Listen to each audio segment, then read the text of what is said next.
Bonjour. Plusieurs journaux parus ce jour, dont Le Progrès, reviennent sur la déclaration de l'ancien président et leader du Parti Les Démocrates, Boni Yayi, à la suite de sa rencontre avec le chef de l'État Patrice Talon.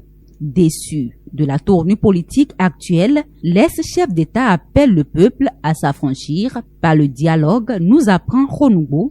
Selon le média, il a dénoncé une politique d'exclusion et de débauche des cadres de l'opposition, ainsi qu'une tentative de déstabilisation du Parti Les Démocrates. Dans son analyse, le patriote évoque de graves révélations au sommet de l'État, tandis que le potentiel indique que l'absence du Parti Les Démocrates à la présidentielle de 2026 suscite de vives réactions. Yayi accuse Talon, Wilfried Oumbedi évoque une politique de l'autruche, titre Le Quotidien. Pour Matin Libre, une question demeure.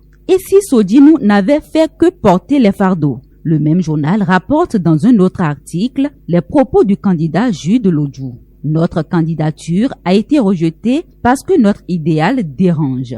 Et parlant de Sodinou, Palabro Quotidien informe qu'il a perdu son épouse en pleine bataille politique. Un drame qui endeuille le principal parti de l'opposition.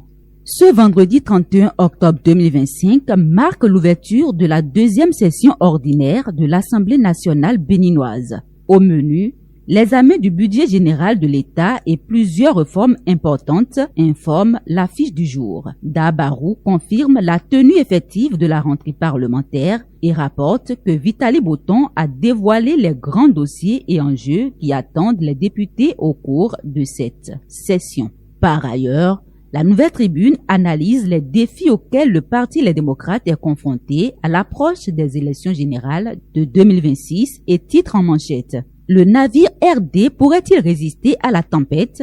Toujours en politique, la Tribune de la Capitale et la Nouvelle Gazette annoncent la publication de l'affichage de la liste électorale informatisée l'EI dans les bureaux de vote à travers le pays. Le leader du jour, lui, s'intéresse à la responsabilité des médias en période électorale et rapporte que la HAC a organisé une séance de formation à l'intention des animateurs et promoteurs des médias en ligne afin de renforcer la déontologie et le professionnalisme durant le processus électoral. En justice, le Télégramme rappelle que l'ancien maire de Cotonou, Isidore Nyonfou, a été relâché après une journée de garde à vue. Le même journal rapporte également qu'un étudiant a été jugé à la Criette pour avoir annulé un transfert mobile money de 4 000 francs CFA correspondant à un repas livré à son domicile.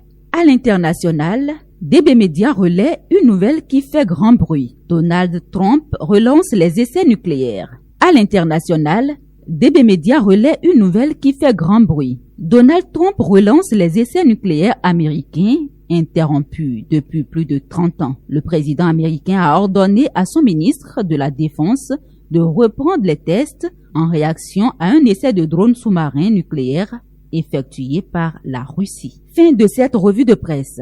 Merci de nous avoir suivis.